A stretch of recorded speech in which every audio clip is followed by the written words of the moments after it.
Всем привет, друзья! Сегодня 17 января 2024 года. И я свизаранил в Турцию, в прекрасный город Финике, где я уже однажды останавливался.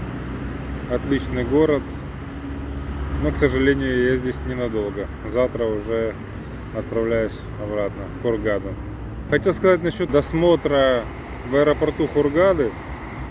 Прям буквально на каждом шагу досматривают. Так что будьте внимательны и смотрите, что вы с собой несете. Ну, я имею в виду там лекарства, да, определенные, либо что-то запретное, типа ракушки и тому подобное.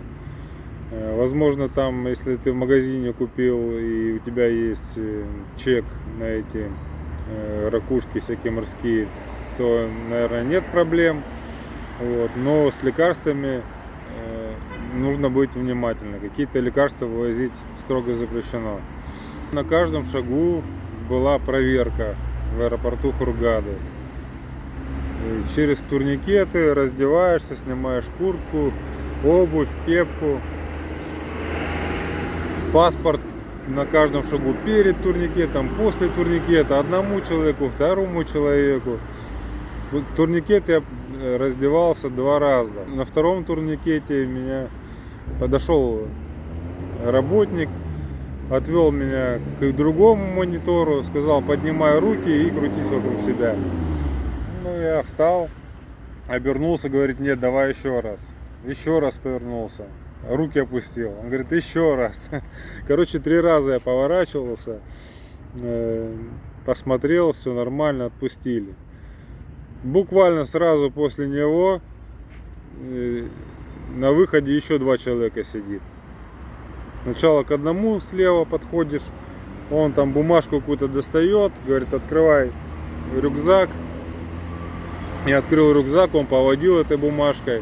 Видимо, на наркотики проверяли, я не знаю.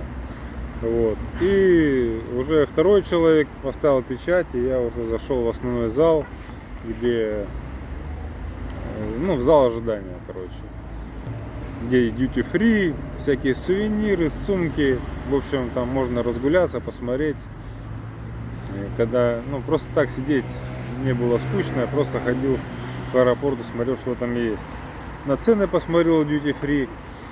Поднялся на 2-й этаж, есть Burger King. Кстати, оплачивать можно египетскими фунтами, либо карта, но долларовая. Вот. Цены, конечно, не из дешевых, но перекусить малеха можно. Вот. И время как-то скоротать. Чаек попить, там, картошку фри пожевать.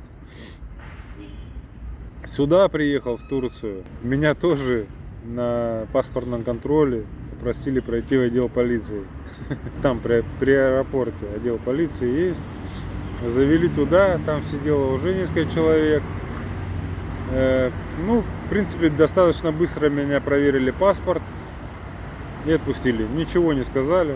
Сказал: Евгений, на тебе паспорт, goodbye. Все. Ну, это, видимо, была проверка из-за того, что я здесь уже был месяцев 7 назад, уже точно не помню.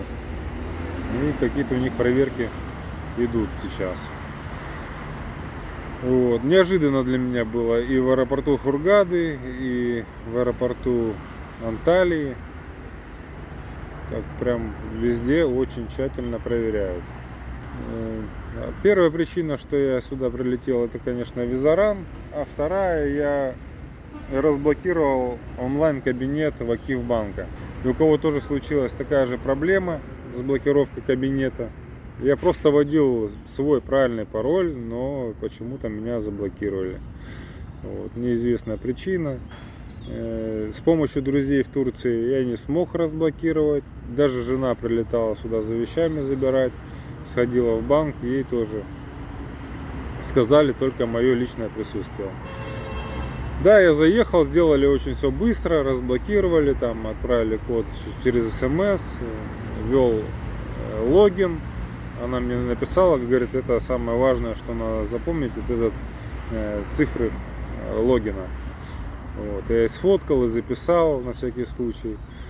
Ну, единственное, смс только они отправляют. Сам ты восстановить, если опять блокировка произойдет, навряд ли сможешь. Но в этот раз мне она дала визитку, где указан ее WhatsApp. Если написать ей WhatsApp, разблокировать возможно. Я не знаю точно, но у кого есть проблема с Вакифбанком, я могу дать вам ее контакты.